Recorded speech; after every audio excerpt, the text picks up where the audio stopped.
Evangelho de Jesus Cristo, segundo o registro de Mateus, capítulo 5. E nós vamos ler a quinta bem-aventurança, o versículo de número 7. Mateus, capítulo 5, versículo 7.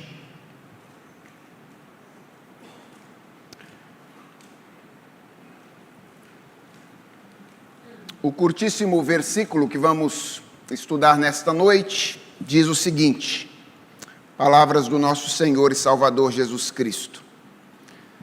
Bem-aventurados os misericordiosos, porque alcançarão misericórdia. Vamos orar?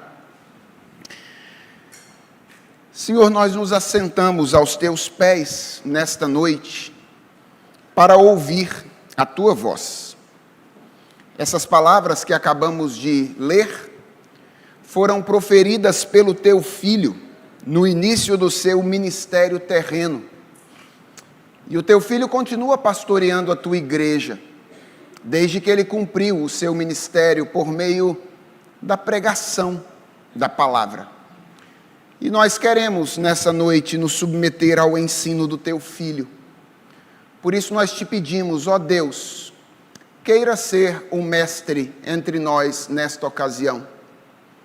Queiras tomar as palavras do teu servo, o nosso coração, o coração de todos nós neste lugar, e queiras reorientar a maneira como nós enxergamos a vida, a maneira como nós nos relacionamos uns com os outros, a maneira como nós amamos a Ti. Tem misericórdia de nós neste momento, Senhor, porque nós carecemos da Tua instrução. Nós precisamos ouvir a Tua voz. E a nossa oração é: fala conosco, Senhor, daquela maneira poderosa que apenas o Senhor pode fazer. Ouve a nossa oração, porque nós a fazemos em nome de Jesus, o nosso Senhor. Amém. Quem é o verdadeiro discípulo de Jesus? Nesta famosa passagem conhecida como as Bem-aventuranças, o próprio Senhor Jesus Cristo responde a essa pergunta apresentando um retrato desse discípulo. Como temos visto ao longo das últimas exposições, o contorno geral desse retrato que Jesus Cristo nos dá nesta passagem diz que o discípulo é alguém bendito, ou é alguém abençoado. Esse é o significado da palavra bem-aventurado. Às vezes nós a traduzimos como feliz, mas a melhor tradução é aquele a quem Deus bendiz, ou aquele a quem Deus abençoa. E ao se referir ao discípulo desta maneira, o que Jesus deseja mostrar é que ninguém se faz discípulo dele. Discípulos são feitos da mesma maneira que todas as demais coisas são feitas pela palavra do Senhor. Os primeiros traços de preenchimento desse retrato, que nós já estudamos, os primeiros 4, mostram que a primeira marca de um discípulo é uma nova relação com Deus, promovida por uma nova visão a respeito de si mesmo. Para refrescar a sua memória, Jesus começa as bem-aventuranças dizendo: bem-aventurados os pobres de espírito, dizendo que o discípulo de Jesus Cristo é aquele que toma consciência de que é um pecador miserável e da sua completa necessidade de Deus. Em seguida, Jesus diz: bem-aventurados os que choram, para dizer que esta consciência da sua miséria tomada pelo discípulo de Jesus não é apenas uma consciência racional, não é apenas uma consciência intelectual, mas é também uma consciência afetiva, uma consciência emocional. Ele é às vezes levado às lágrimas pela consciência do seu pecado. Em terceiro lugar, Jesus Cristo diz: bem-aventurados os mansos. E diz que, ou nos ensina que o discípulo é aquele que reconhece que nada pode exigir, tendo em vista o seu pecado, tendo em vista a sua condição, e portanto ele é aquele que se submete voluntariamente e decididamente à vontade de Deus, seja ela qual for. E por fim, Jesus Cristo diz: bem-aventurados os que têm fome e sede de justiça, mostrando que o discípulo, depois de tomar consciência da sua miséria, depois de se entristecer profundamente por ela, depois de reconhecer que não pode exigir nada e se submeter à vontade do Senhor, ele passa a experimentar um desejo profundo de ser aquilo que ele ainda não é. Ele deseja que Deus faça nele, ou complete nele, a salvação que ele um dia começou. Todas essas 4 bem-aventuranças iniciais mostram que a primeira marca de um discípulo de Jesus Cristo é uma nova relação com Deus, promovida por uma nova visão a respeito de si mesmo. Isso, porém, irmãos, não é tudo. Além de uma nova relação com Deus, o discípulo é marcado por uma nova relação com as pessoas. E é o que mostram os próximos traços que nós vamos estudar, as próximas 4 bem-aventuranças, a começar por essa que nós lemos no início desta mensagem: bem-aventurados os misericordiosos, porque alcançarão misericórdia. E nós vamos olhar para esta bem-aventurança nessa noite, respondendo basicamente 2 perguntas que têm a ver com essas 2 sentenças que compõem esta bem-aventurança. A primeira pergunta é: que característica é essa que Jesus atribui aos seus discípulos na 5ª bem-aventurança? O que é isso que Jesus está chamando aqui de misericórdia, que segundo ele deve caracterizar o seu discípulo? E a segunda pergunta que nós queremos responder nessa noite é: por que, afinal, aqueles que são misericordiosos são considerados por Jesus Cristo pessoas benditas, pessoas abençoadas ou pessoas bem-aventuradas? Vamos então à primeira pergunta da noite, que é: o que é misericórdia? A resposta mais importante a essa pergunta é que misericórdia é um atributo de Deus. Eu sei que às vezes nós começamos a explicar o que é misericórdia por outros caminhos, por exemplo, pela etimologia da palavra. E existem outros caminhos para explicar o que é misericórdia. Mas o fato é que a resposta mais importante a essa pergunta é: misericórdia é um atributo de Deus. A Bíblia está cheia de passagens que mostram isso.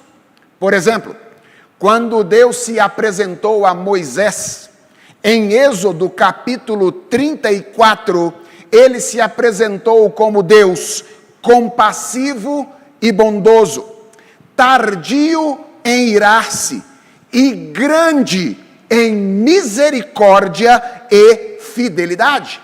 E ele continuou dizendo que guarda a misericórdia em 1000 gerações, que perdoa a maldade, a transgressão e o pecado.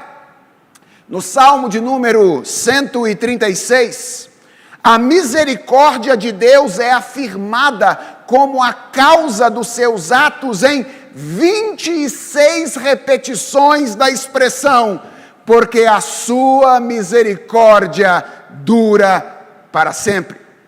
Em 2 Coríntios, no capítulo 1, versículo 3, Deus é chamado de Pai das misericórdias.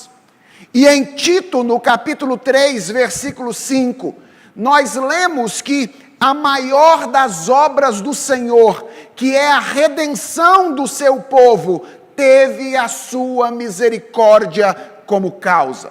Paulo diz, escrevendo a Tito, ele nos salvou não por obras de justiça praticadas por nós, mas segundo a sua misericórdia. Misericórdia, portanto, irmãos, é um atributo de Deus. E por que é importante começar por aqui? Porque uma vez que nós começamos por aqui, o caráter de Deus e as ações de Deus se tornam o fundamento para o nosso entendimento daquilo que é a misericórdia. E quando nós olhamos ou procuramos definir esta palavra ou esse conceito à luz do caráter de Deus, nós podemos dizer basicamente duas coisas. Uma, que misericórdia certamente não é, e outra, que misericórdia de fato é. A primeira delas, que misericórdia não é que misericórdia não é indiferença para com o pecado. Eu quero repetir isso. Misericórdia não é indiferença para com o pecado. Por que é importante dizer isso? Ora, porque é muito popular em nossos dias a ideia de que ser misericordioso é ser condescendente, é tratar o pecado como algo leve, que pode ser resolvido simplesmente sendo ignorado.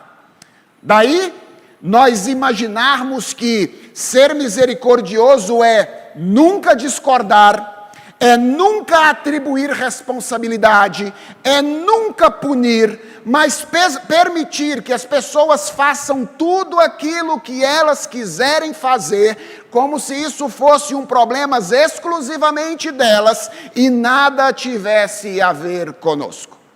Irmãos, isso não é ser misericordioso. Isso é ser indiferente com o pecado. E indiferente com o pecado é definitivamente algo que Deus não é. Volte a Êxodo capítulo 34. Veja que Deus ali se identifica como Deus de misericórdia. Mas preste atenção, Ele não faz isso em detrimento da sua justiça. Depois de dizer aí no versículo 4, que Deus guarda a misericórdia em 1000 gerações, que Ele perdoa a maldade, a transgressão e o pecado, o texto faz uma ressalva. E a ressalva é: ainda que não inocente o culpado, e visite a iniquidade dos pais nos filhos, e nos filhos dos filhos, até a 3ª e 4ª geração. Olha só, se você acha que ao dizer que Deus é misericordioso, o que a Bíblia está dizendo é que Deus não se importa com o pecado, e se você acha que ser misericordioso é fazer a mesma coisa, então eu sinto muito dizer a você, mas você ainda não entendeu o que é misericórdia. E talvez você também precise entender melhor algo que está no coração do Evangelho, que é a necessidade da encarnação e da morte do Senhor Jesus Cristo. Então, em primeiro lugar, eu quero que você saiba que misericórdia não é ser condescendente. Misericórdia não é indiferença para com o pecado. Então, afinal de contas, pastor, o que é misericórdia? Misericórdia é a ação movida pela compaixão. Eu vou repetir isso. Misericórdia é a ação movida pela compaixão. Há uma passagem, eu creio, no Novo Testamento, na verdade há várias, mas eu quero começar por uma, que pode nos ajudar a entender bem o que é misericórdia. E eu estou me referindo a Efésios capítulo 2. Essa é uma passagem muito conhecida, e se você trouxer essa passagem à sua mente, você se lembrará que Paulo começa essa passagem descrevendo a condição do homem decaído, que era a nossa condição antes de termos sido feitos discípulos de Jesus. E a imagem que o apóstolo Paulo pinta nos 3 primeiros versículos iniciais desta passagem é uma imagem tenebrosa. Paulo usa 3 figuras para ilustrar a nossa condição ali. Nós lemos tanto essa passagem, nos acostumamos tanto com ela, que nós deixamos de perceber a condição que o apóstolo Paulo descreve nessa passagem. A primeira imagem que ele usa é a imagem da morte. Ele diz que nós estávamos mortos em nossos delitos e pecados. A segunda imagem que o apóstolo Paulo usa é a imagem da escravidão. Ele diz que, além de mortos, nós éramos escravos de Satanás, nós éramos escravos do mundo e nós éramos escravos de nós mesmos. E a terceira imagem que o apóstolo Paulo usa é a imagem da condenação. Ele diz que nós éramos filhos da ira de Deus. Veja a imagem que o apóstolo Paulo aqui, como ela é tenebrosa. Mortos, escravos e condenados. Então, no versículo 4, Paulo introduz uma belíssima adversativa. Aliás, essa conjunção adversativa do versículo 4 faz toda a diferença. Ele começa com: mas Deus, sendo rico em misericórdia, por causa do grande amor com que nos amou, e estando nós mortos em nossas transgressões, nos deu vida juntamente com Cristo, pela graça vocês são salvos. Irmãos, esse versículo 4 menciona 2 coisas que Deus fez quando nós estávamos naquele estado deprimente. A primeira coisa que Deus fez é que Ele viu a nossa condição e Ele se apiedou de nós. O texto diz que Ele nos amou. Preste atenção a isso. Deus não é indiferente ao pecado, mas Ele também não foi indiferente ao nosso sofrimento. Quando Ele nos viu em uma condição miserável, quando Ele nos viu mortos, quando Ele nos viu escravos, quando Ele nos viu condenados, Ele sentiu a nossa dor. Misericórdia tem a ver com isso, tem a ver com compaixão. Aliás, eu mencionei no começo o significado etimológico da palavra. Misericórdia é a junção de 2 palavras, a palavra miséria e a palavra coração, cardia. Então significa literalmente a capacidade de colocar o coração na miséria do outro, ou a capacidade de se identificar com o sofrimento de outra pessoa. Essa foi a primeira coisa que Deus fez. Ele viu a nossa condição e Ele se apiedou de nós. Mas isso não foi tudo o que Deus fez. O texto diz que Deus também agiu para nos tirar da condição em que nós nos encontrávamos. Ele diz não apenas que Ele nos amou, mas o texto diz que Ele nos deu vida juntamente com Cristo. E eu quero que você perceba isso. Quando Deus nos viu em condição de miséria, Deus não se limitou a sentir coisas. Ele não se limitou a dizer, coitado deles. Ele não se limitou a dizer, que pena do homem que eu criei. Deus fez aquilo que precisava ser feito para que nós fôssemos tirados daquela condição miserável na qual nós estávamos. E atenção a isso. Porque sendo justo, ele não poderia simplesmente ignorar o nosso pecado. Isso exigiu que ele se encarnasse para receber ele próprio a condenação que era nossa. Talvez você esteja olhando e dizendo, pastor, não tinha outro jeito mais fácil? Não. Deus não podia simplesmente olhar para a nossa condição e dizer, está tudo resolvido, venham para cá, vocês agora são meus filhos, sem que o filho dele viesse ao mundo, se encarnasse e morresse. E a resposta é não. Porque ao mesmo tempo em que Deus é misericordioso, ele é justo. E o pecado não é uma coisa leve que pode ser resolvida simplesmente sendo ignorada. Pecado não se explica. Pecado se paga. É isso. Pecado não se explica. Pecado se paga. E para que Deus pudesse ser misericordioso para conosco, ele precisou deixar a sua glória, vir a esse mundo tomando a nossa forma, receber sobre si o castigo que era nosso, para que ele então, tendo os nossos pecados pagos, pudesse olhar para nós com a misericórdia com a qual ele olhou. Isso é misericórdia. Não é apenas compaixão, mas é ação movida por compaixão. Ou é compaixão que move necessariamente a uma ação.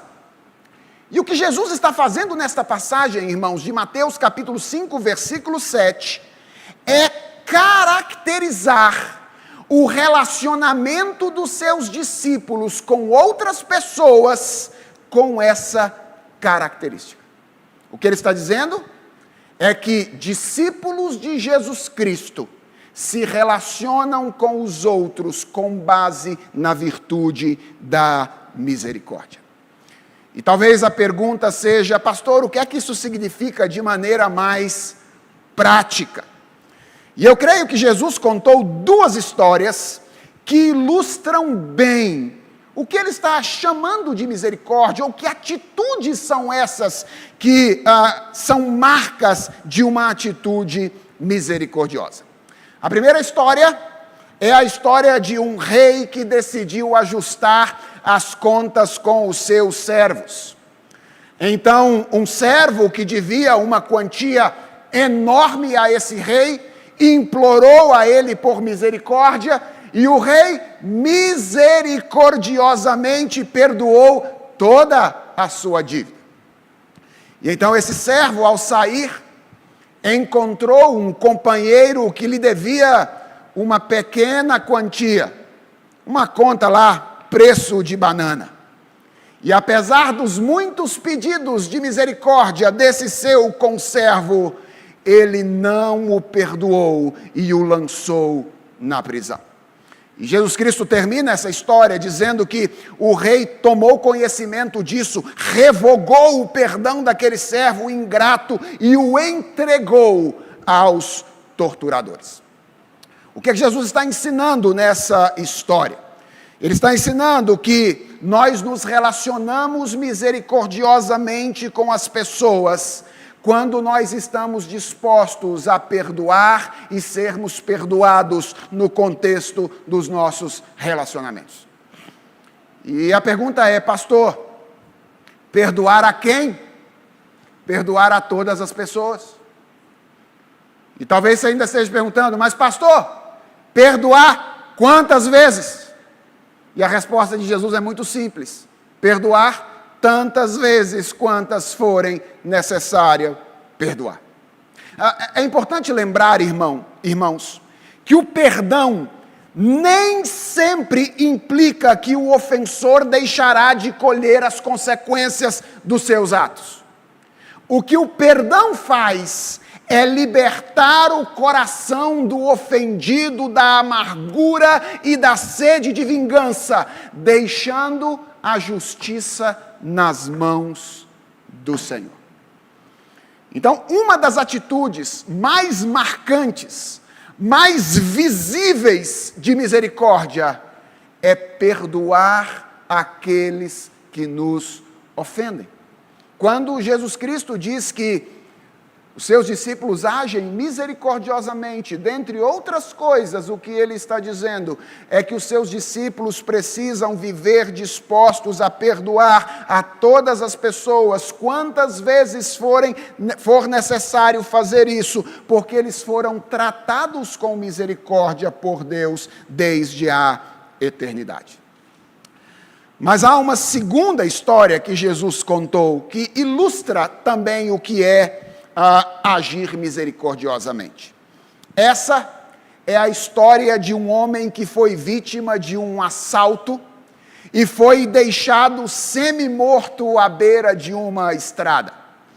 Um pastor passou por ele e não fez absolutamente nada. Um músico do grupo de música da igreja passou por ele e não fez absolutamente nada, imitou o seu pastor. Até que um samaritano, um homem que não era muito considerado pelos religiosos e pelos judeus daquela época, passou pela estrada e se apiedou daquele homem. O texto diz que ele tratou as feridas dele, ele colocou esse homem sobre o seu animal e ele pagou um lugar onde ele pudesse ficar até que ele se recuperasse de maneira plena e completa. E o ensino dessa história é o de que nós agimos misericordiosamente quando nós nos apiedamos daqueles que sofrem e quando nós nos movimentamos para tirá-los da condição de sofrimento na qual eles estão. E existem duas coisas que para mim são importantíssimas nessa história. A primeira é que ela enfatiza as ações e não os sentimentos. Vejam, irmãos, essa história nada diz sobre os sentimentos do sacerdote ou do levita que passaram de largo. Talvez eles até tenham sentido alguma coisa por aquele homem. Talvez eles tenham até sentido algum incômodo por aquela situação. Talvez eles tenham olhado para aquele homem e dito: olha, que pena. Que dó, mas eu tenho outra coisa para fazer, estou indo em direção a Jerusalém, tenho meu culto para prestar, então eu não vou resolver, não posso, agora não tenho tempo para me envolver com a vida deste infeliz. O texto não enfatiza os sentimentos, o texto enfatiza as ações. E por que é que o texto faz isso? Porque misericórdia não tem a ver apenas com aquilo que a gente sente. Misericórdia tem a ver principalmente com aquilo que a gente faz. Mas há uma segunda coisa que me chama a atenção nessa história que Jesus contou. É que ela enfatiza a natureza incondicional dos atos de misericórdia. Quando o samaritano se apiedou daquele homem caído à beira do caminho, e quando ele se movimentou para tirá-lo daquela condição miserável, ele não condicionou isso a quem ele era.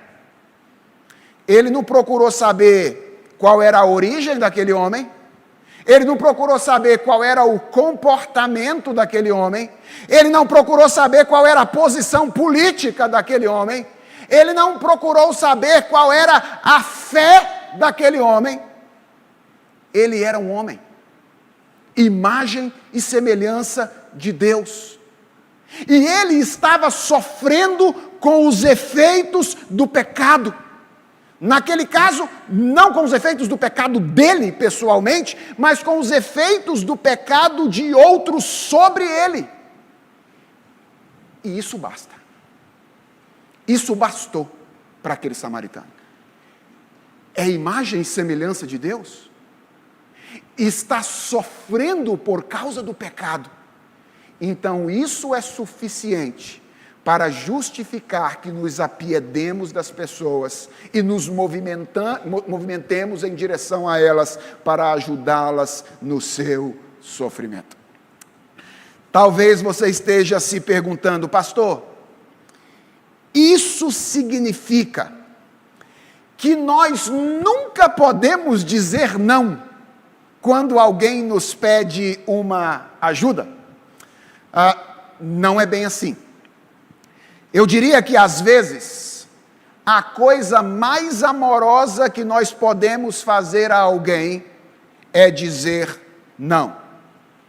Eu digo isso porque algumas pessoas precisam disso para se tornarem mais independentes e para aprender a fazer as coisas por conta própria. Às vezes, o fato de nós não permitirmos que algumas pessoas colham pequenas consequências dos seus pecados, faz com que elas se apeguem a eles. E elas então percebem que elas podem continuar vivendo do jeito que estão vivendo, porque quando elas estiverem em apuros, alguém haverá de se movimentar em direção a elas para resolver a sua dificuldade. Então, às vezes, a coisa mais amorosa que nós podemos fazer é dizer não. Além disso, todos nós sabemos que os nossos recursos são limitados e nós precisamos equilibrar as nossas várias responsabilidades no mundo no qual nós vivemos. E o fato é que se nós formos atender a todas as necessidades que aparecem à nossa frente, nós nos tornaremos o próximo necessitado a pedir aquilo que nós tanto precisamos. Há ocasiões em que nós precisamos dizer não a um pedido de ajuda. Mas o que eu quero que você entenda nessa noite é que o não deveria ser a postura natural para um cristão. O não poderia ser a postura da nossa tranquilidade. O nosso deleite deveria estar não em dizer não às pessoas, mas em dizer sim a elas, lembrando-nos de que foi isso que Deus disse a nós em Cristo Jesus. Quando nós clamamos por misericórdia, Deus não nos disse, não tenho nada a oferecer, não tenho nada a oferecer. Quando nós clamamos por misericórdia, Deus disse, sim, eu tenho algo e eu estou disposto a te dar. Eu tenho algo que pode suprir a sua necessidade.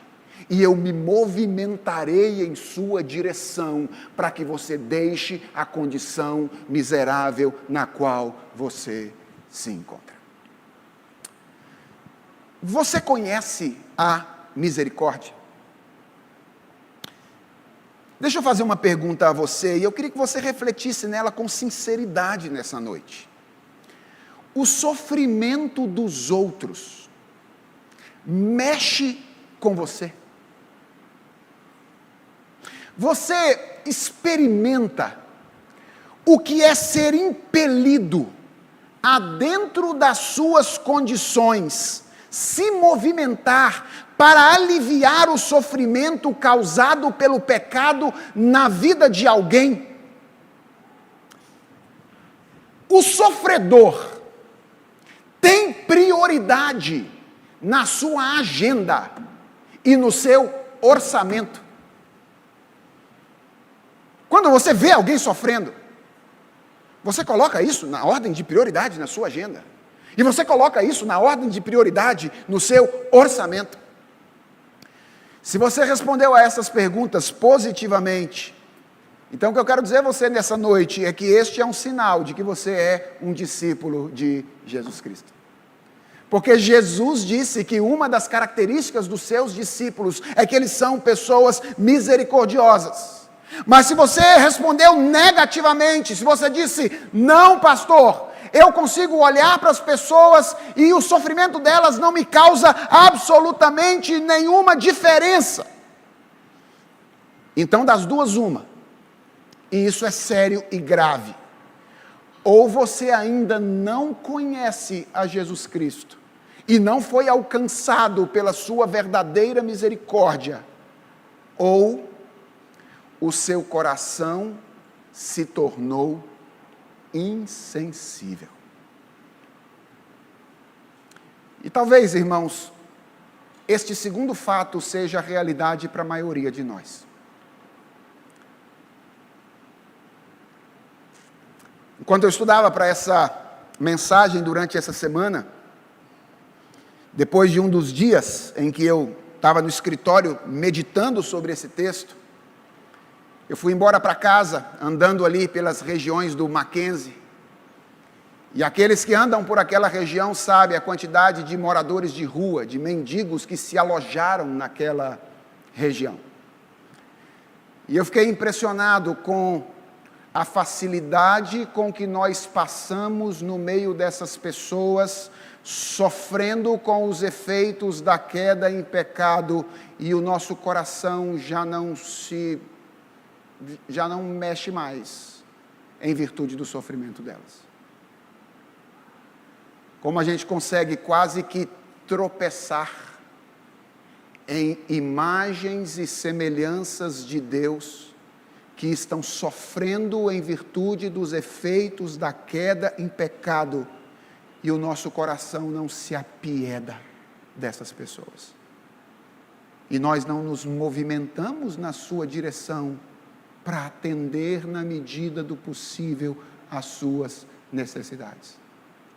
Eu fiquei impressionado como nós temos facilidade de trazer o não à língua quando alguém se aproxima de nós com um pedido ou com uma placa do tipo: estou comendo lixo. E a gente disse imediatamente: não, eu não tenho absolutamente nada. Enquanto, na verdade, o nosso bolso está cheio dos recursos que Deus nos ofereceu. Eu não estou dizendo com isso que nós deveríamos colocar dinheiro na mão de todas as pessoas. Mas talvez nós devêssemos fazer de um princípio dar pão a quem tem fome e dar água a quem tem sede.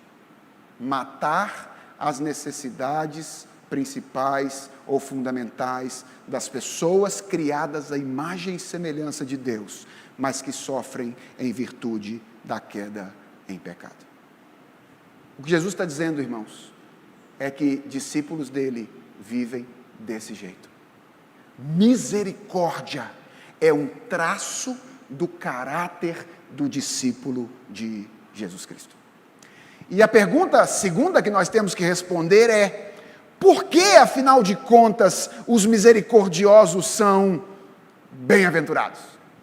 E a resposta de Jesus Cristo, muito simples, na segunda frase do versículo é: porque eles alcançarão misericórdia. E você bate o olho nesse versículo em uma leitura rápida, e você acha que Jesus está ensinando aqui que nós conquistamos a misericórdia de Deus na medida em que somos misericordiosos com as pessoas. Parece que é isso, não é verdade? Porque Jesus está dizendo: bem-aventurados os misericordiosos, porque eles alcançarão misericórdia. Então nós batemos o olho no texto e dizemos: o que Jesus está dizendo é que nós seremos salvos se nós agirmos misericordiosamente para com as pessoas. Bem, há duas razões pelas quais não pode ser isso que Jesus Cristo está dizendo aqui. A primeira delas é que esse não é o ensino geral das Escrituras Sagradas. Você se lembra de Efésios capítulo 2? Se a gente continuasse lendo o texto, nós chegaríamos aos versículos 8 e 9, onde o apóstolo Paulo diz: porque pela graça vocês são salvos mediante a fé. E isto não vem de vocês, é dom de Deus. Não vem de obras para que ninguém se glorie. Ou se nós fôssemos a Romanos, no capítulo 6, versículo 23, nós leríamos que o salário do pecado é a morte, mas o dom gratuito de Deus é a vida eterna em Cristo Jesus. O ensino geral das Escrituras é o de que a salvação é um presente. A salvação não é uma conquista. Salvação é dádiva, não é alguma coisa que a gente conquista fazendo por onde obter o favor de Deus. Essa é a primeira razão pela qual não é isso que Jesus Cristo está dizendo aqui. E a segunda razão é que isso é uma impossibilidade lógica. Por quê, pastor? Porque é intrínseco ao conceito de misericórdia o não merecimento. Se nós estamos falando de algo conquistado por merecimento, já não é de misericórdia que a gente está falando. A gente está falando de justiça. Certo? Misericórdia é um conceito que tem dentro de si a ideia de não merecer. Portanto, Jesus não pode estar dizendo aqui, bem-aventurados aqueles que exercem a misericórdia, porque através do exercício da misericórdia eles serão salvos.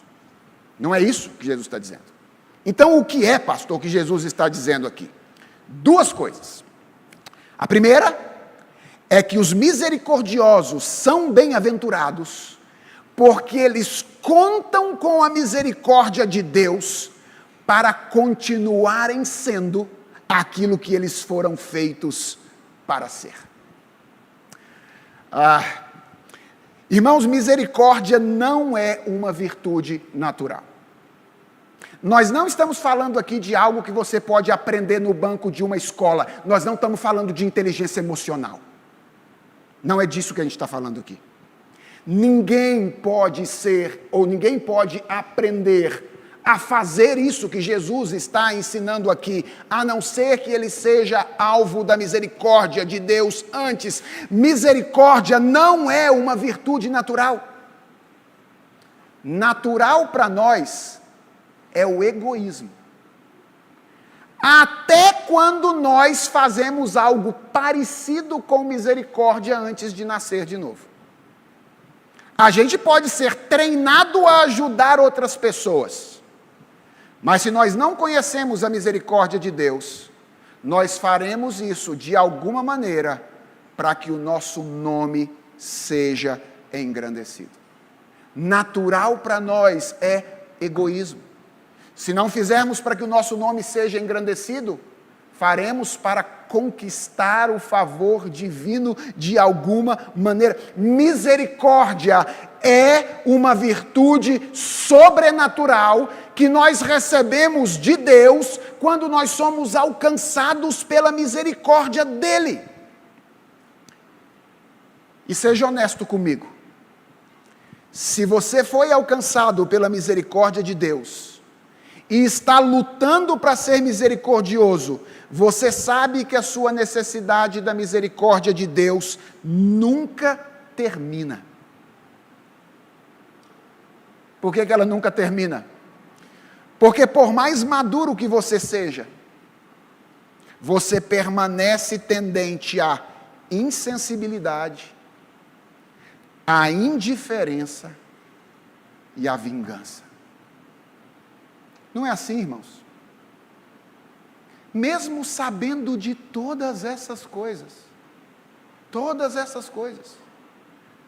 quando nós temos um entrevero, um com o outro, e alguém vem e nos pede perdão, a gente diz, de novo?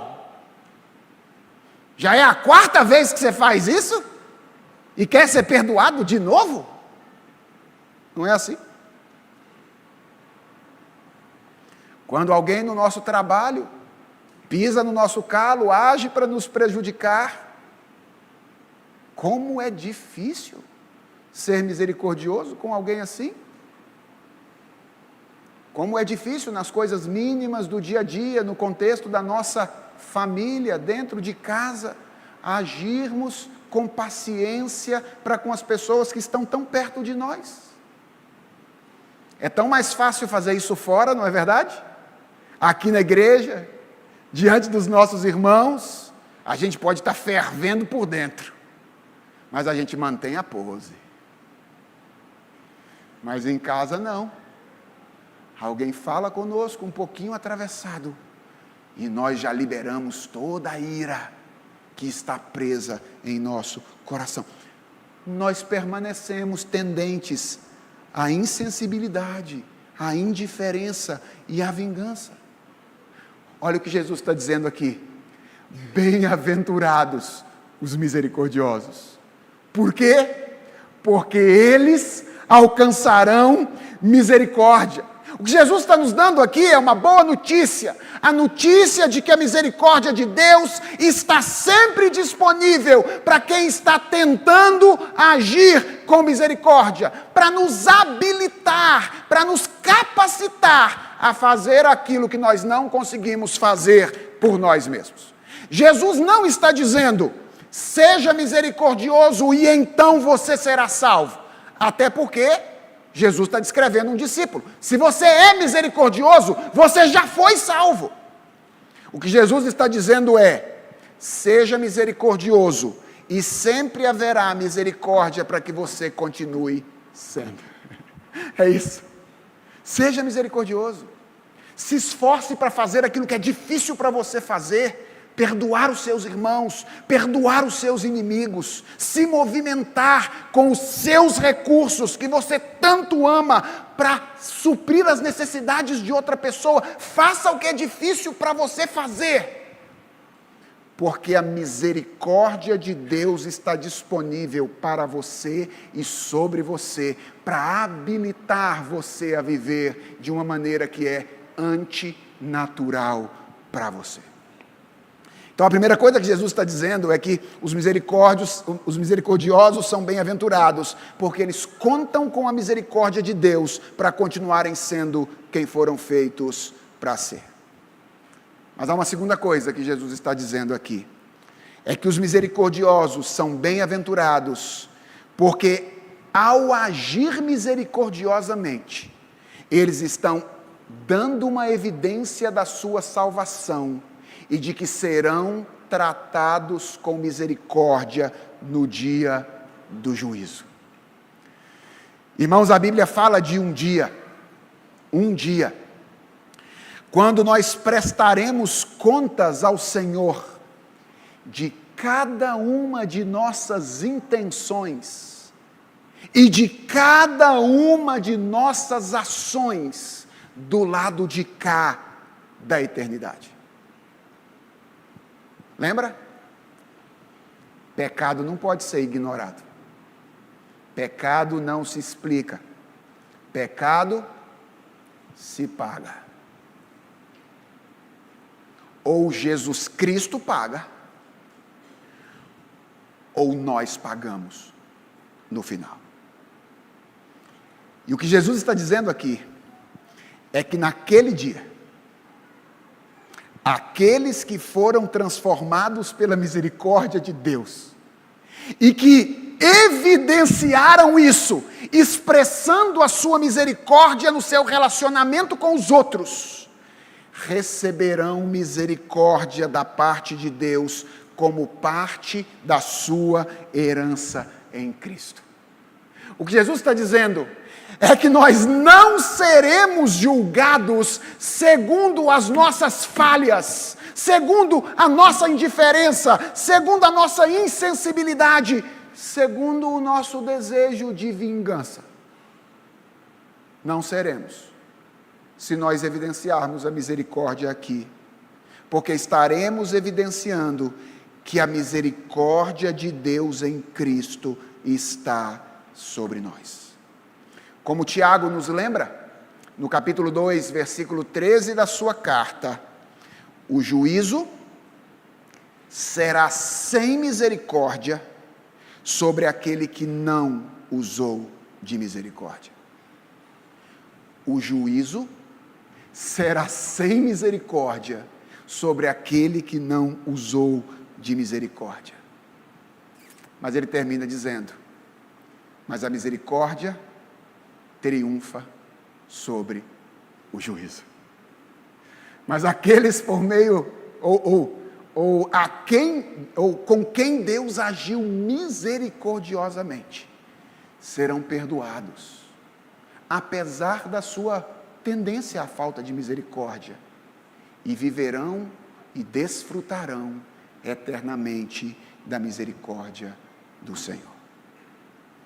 Bem-aventurados os misericordiosos, porque eles alcançarão misericórdia. Perdoe seus irmãos. Perdoe os seus irmãos. Apiede-se dos sofredores. Use os recursos que Deus te deu para tirá-los da condição de miséria dentro das suas condições. E seja feliz, porque esse, segundo Jesus Cristo, é o caminho da felicidade. Vamos orar? Senhor, nós reconhecemos diante de Ti, nesta noite, que o discurso de hoje é duro para todos nós. Porque isso não é natural para a gente, Senhor. Não é natural para a gente. Nossa tendência é sermos egoístas. O pecado fez de nós pessoas autocentradas. Nós gostamos de vingar. Nós gostamos de acumular. Nós não gostamos de perdoar. E nós não gostamos de dar. Isso é difícil para nós. Mas nós queremos agradecer pela obra que Tu tens realizado na nossa vida. E muito obrigado, porque aquilo que antes parecia impossível, começa a se tornar possível na nossa vida. E transformações acontecem também nos nossos relacionamentos. Obrigado, Senhor, porque nos fizestes discípulos de Jesus. Obrigado pela misericórdia manifesta sobre nós. E a nossa oração nesse dia é muito simples, Senhor. Ensina-nos a ser misericordiosos. Senhor, trata o nosso coração, quebra a nossa insensibilidade e nos ajuda a olhar para as pessoas que sofrem como pessoas que são imagem e semelhança do Senhor, afetadas pela malignidade do pecado. E, ó Deus, ajude-nos a nos apiedarmos delas. Ajude-nos, ó Deus, a nos voltarmos para elas, doando aquilo que temos, para que elas encontrem alívio e satisfação. Senhor, ajuda-nos quando estivermos envolvidos em conflito. Ensina-nos a perdoar. Livra-nos de desejo de vingança. Porque é assim que os Teus discípulos devem viver. Ensina-nos isso. E muito obrigado pela lembrança do Evangelho, de que nós podemos nos esforçar para fazer isso, porque recebemos misericórdia do Senhor, que nos habilita a fazê-lo. Louvado sejas, ó Deus, pela misericórdia manifesta em Jesus Cristo. Louvado sejas pela misericórdia que nos é comunicada por meio do Espírito Santo. E dá, ó Deus, que a Tua igreja seja uma expressão da Tua misericórdia neste lugar. É a oração que nós fazemos, seguros de que Tu nos atenderás, conforme a Tua boa vontade, em nome de Jesus. Amém.